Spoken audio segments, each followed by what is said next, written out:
J'ai toujours eu de la misère à m'intéresser aux œuvres qui visaient trop ouvertement un jeune public.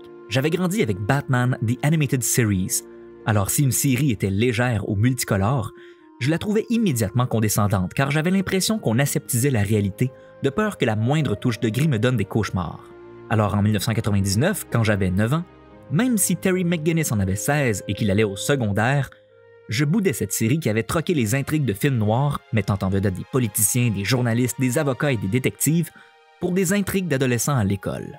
Bien sûr, maintenant que je l'ai enfin écoutée, je dois admettre qu'on ne peut pas tout à fait la résumer en ces simples termes. Cette série a connu un immense succès.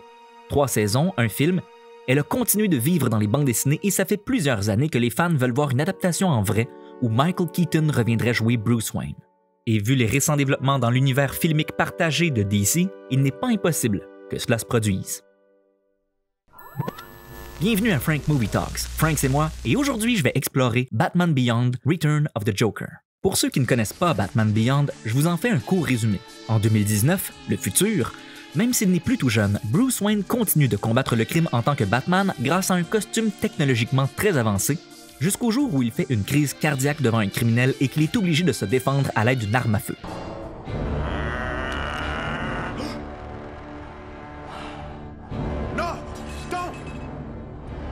Le criminel se fait arrêter et Bruce survit, mais accablé de honte et voyant qu'il ne peut plus mener sa croisade sans trahir sa première règle, il abandonne Batman.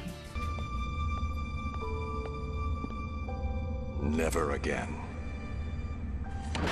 20 ans plus tard, Bruce est encore plus âgé, et de la même manière que Don Diego de la Vega avait confié le masque de Zorro à Joaquin Murrieta l'année précédente, il confie le costume high-tech de Batman à un adolescent de 16 ans qui s'appelle Terry McGinnis, et qui doit partager son temps entre jouer aux super-héros, étudier et sortir avec sa petite amie Dana, qu'il délaisse si souvent qu'on se demande qu'est-ce qu'elle fait encore avec lui après 3 saisons. Un des objectifs assez clairs de la série est d'offrir aux amateurs de Batman un équivalent à Spider-Man, en faisant de Terry un adolescent qui se moque de ses adversaires, qui marche sur les murs et en donnant à la série une trame sonore à la guitare électrique. Ceci étant dit, de nombreuses émissions pour enfants des années 90 avaient une trame sonore à la guitare électrique.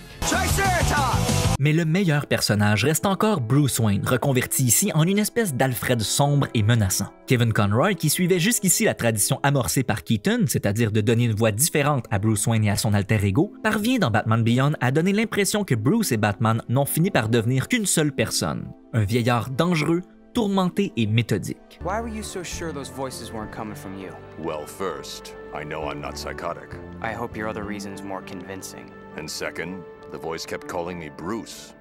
In my mind, that's not what I call myself. What do you call yourself? Oh yeah, I suppose you would.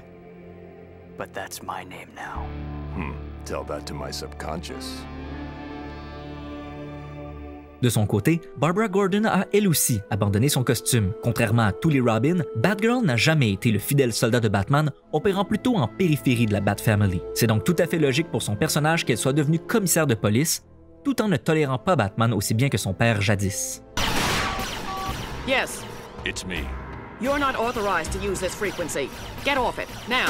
Barbara, you have to listen to me. Wrong. Those days are long gone, Bruce. Batman Beyond ne se contente pas de transposer Batman dans le futur, mais développe un univers cyberpunk dans lequel ce nouveau Batman est confronté aux dérives des nouvelles technologies et à la corruption de corporations ultra puissantes comme celle de Powers Technology, qui a racheté Wayne Enterprises plusieurs années auparavant. Les thématiques du cyberpunk font de ce genre une évolution logique du film noir, et la série précédente avait en quelque sorte prédit le futur de Gotham dans les épisodes qui mettaient en vedette William Sanderson, l'acteur même qui avait joué J.F. Sebastian dans Blade Runner, dans le rôle du roboticien Carl Rossum. They're my friends. I made them. All I make anymore are little friends to keep me company. Mais c'est dommage qu'on ne voit pas davantage les ruines de l'ancienne Gotham dans la néo-Gotham du futur, ne serait-ce que dans les quartiers pauvres ou au niveau du sol, ce qui aurait fait un beau clin d'œil à Blade Runner. Or, les créateurs avaient pris une décision qui est tout à leur honneur, celle de laisser l'univers de Batman Beyond exister par lui-même sans constamment faire référence à la série précédente et au temps où Bruce Wayne était Batman. Et pourtant, ce que les gens ont préféré de Batman Beyond, c'est le film où Terry doit affronter le Joker. Et ce que les gens ont préféré de ce film, c'est le flashback qui se déroule à l'époque où Bruce Wayne était Batman. Le film montre Terry interroger un après l'autre les vieux membres de la Bat Family de jadis, c'est-à-dire Bruce Wayne, commissaire Gordon et Tim Drake, devenu ingénieur en communication, afin de découvrir comment le Joker a bien pu revenir, réalisant ainsi sans doute l'un des pires cauchemars de Bruce. celui d'être devenu trop vieux pour combattre un Joker en pleine forme. Hello, Gotham. Joker's back in town. Can't be. Oh no, your old eyes do not deceive you, Brucey. After all, who know me better than you? Au fil des bandes dessinées, le Joker s'en est pris plusieurs fois aux alliés de Batman et ceux-ci ne s'en sont jamais sortis indemnes. C'est une nouvelle fois le cas dans Return of the Joker où il profite de l'occasion pour encore ridiculiser la notion de famille nucléaire comme il l'avait fait dans Mask of the Phantasm. Meatloaf again?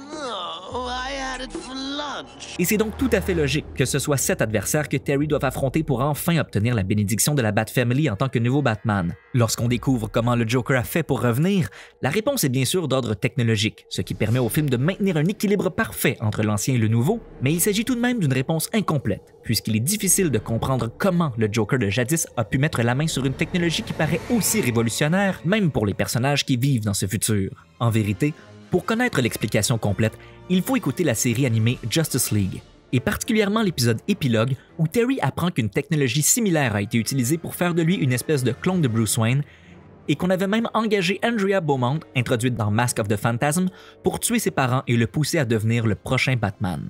Je me demande encore si cette révélation était vraiment nécessaire.